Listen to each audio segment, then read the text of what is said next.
the new Frosty four-wheeler YouTube channel. This is our first video in a series showcasing the White Whale 2.0 build. Be sure to subscribe if you haven't already, because we also plan on adding regular videos of our recoveries here too. We finally made it to the Wheel Every Weekend shop. We towed our White Whale over 340 miles to get here. The dogs needed a break after the drive, but Alex got right to work. Speaking of, I'm Jenna Carter. I co-own Frosty Four-Wheeler with my husband here, Alex Carter. I do most of the filming while Alex does all the hard work. This little tree frog does remind me though, we drove down right after Hurricane Hillary, so there were record amounts of rain the weekend we left. The highways opened and closed due to the flooding, and we were lucky to make it through when we did. It just wasn't fun driving through all that mud. Alex hates mud. It's like a thin mud on him. He doesn't want to let him out. This is a sign for things to come. I'm just going to drive it off the cliff.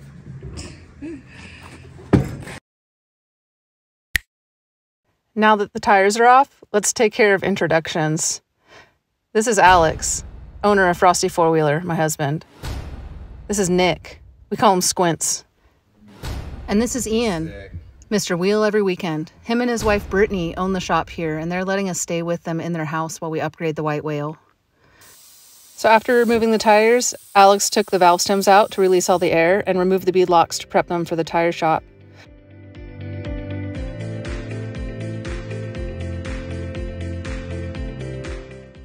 And once all 8 huge tires were all loaded up, we headed down to Canelo's in Ramona.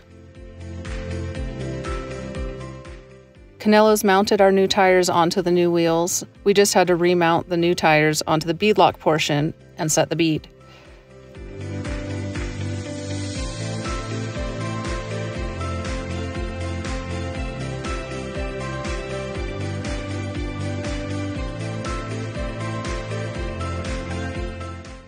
Once all the bolts were torqued, Alex mounted his tires immediately to move the Ford into the shop.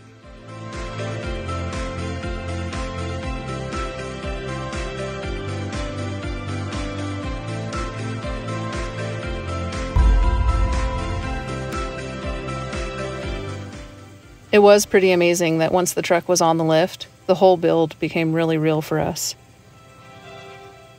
This is a monumental build for all of us. Alex and I have saved for over a year, and we've planned for even longer to make this happen. This is a 18-month build that we're trying to fit into 6 weeks.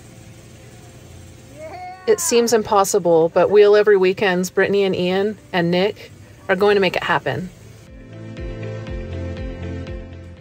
That's Macaroni, Brittany and Ian from Wheel Every Weekend's house cat. And there's Maple, our recover collie. If you follow us on Instagram, you know that she comes on every single call with us. Nick got straight to work too. He was able to plan out the exhaust and started welding up the collector.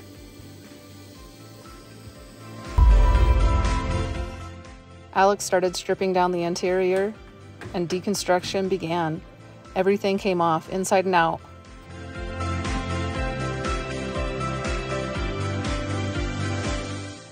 We even unloaded all of our recovery gear into a pile, keeping everything as organized as we could, including Maple. My least favorite part of the whole deconstruction phase was taking off the bed. Alex and I have spent a lot of time climbing in and out of that crinkled old bed. Each and every recovery we were in and out. It was that bed that fought us until the very end, too.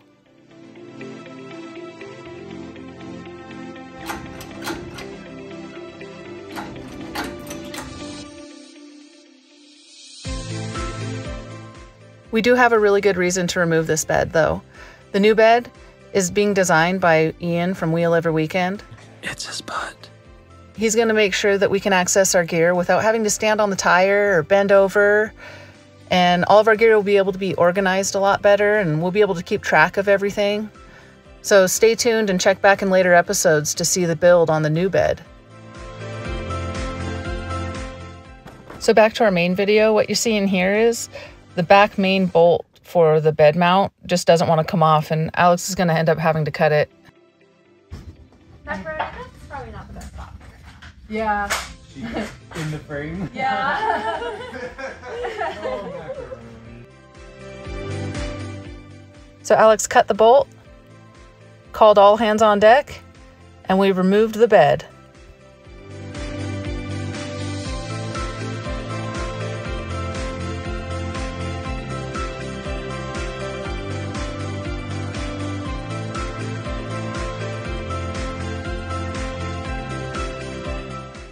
Brittany and Ian have plans to turn this into a garden bed, which is great news to us because then we'll have a chance to come back and visit and check it out.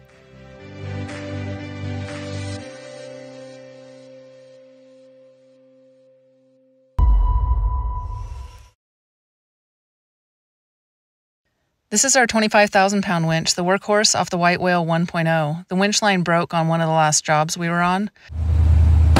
Oh. So I'm going to use the old line to make some new dog leashes.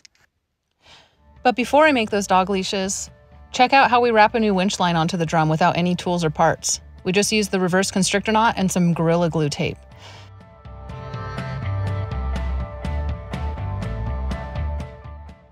I was about to wrap the line onto the drum, but Alex stepped in and helped me hook it up to our truck battery for some power.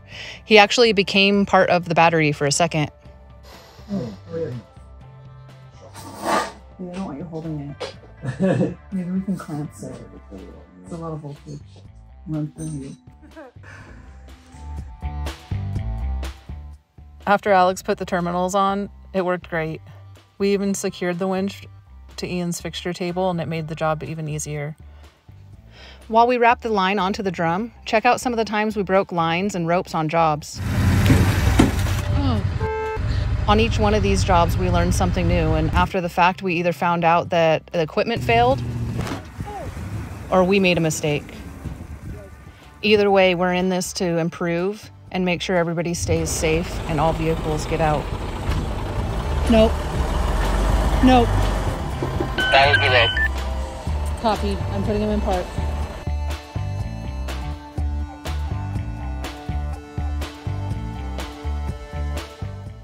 So here you'll see my Factor 55 fast fit tool that I'm using, but also I have a pop in here to show you that I didn't have a fast fit tool this time and I was using a flathead screwdriver, electrical tape, and my multi-tool.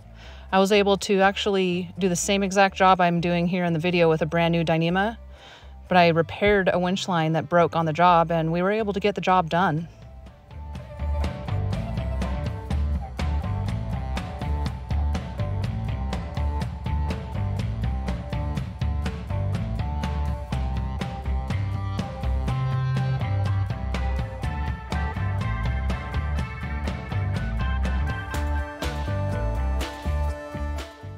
And there you have it. Now our winch has a new line on in the drum, and it's done for now until I put the Factor 55 Ultra hook back on.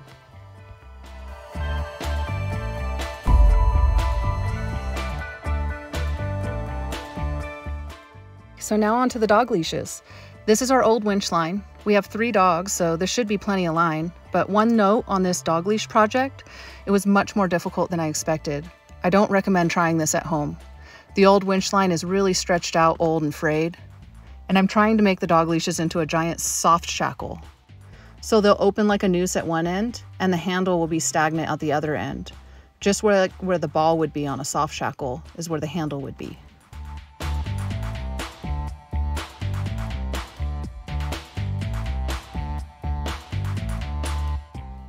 So after 3 or 4 days, I finally finished them. It was a lot harder than I expected, but here they are. I dipped the handles in Flex Seal so they would hold together a little longer, and they work great. Not gonna lie, they're a little thick, but I'll demonstrate here how I use them. You can open up the one end like a shackle because it was buried in there. Slips over any size dog's neck, and then you just milk the snake back to tighten it. Maple loves it.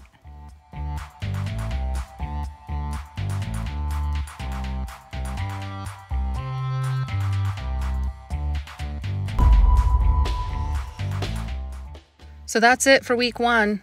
Thanks for watching our first episode showcasing the White Whale 2.0 build. Check back next week where we cut some stuff off. It'll be sick.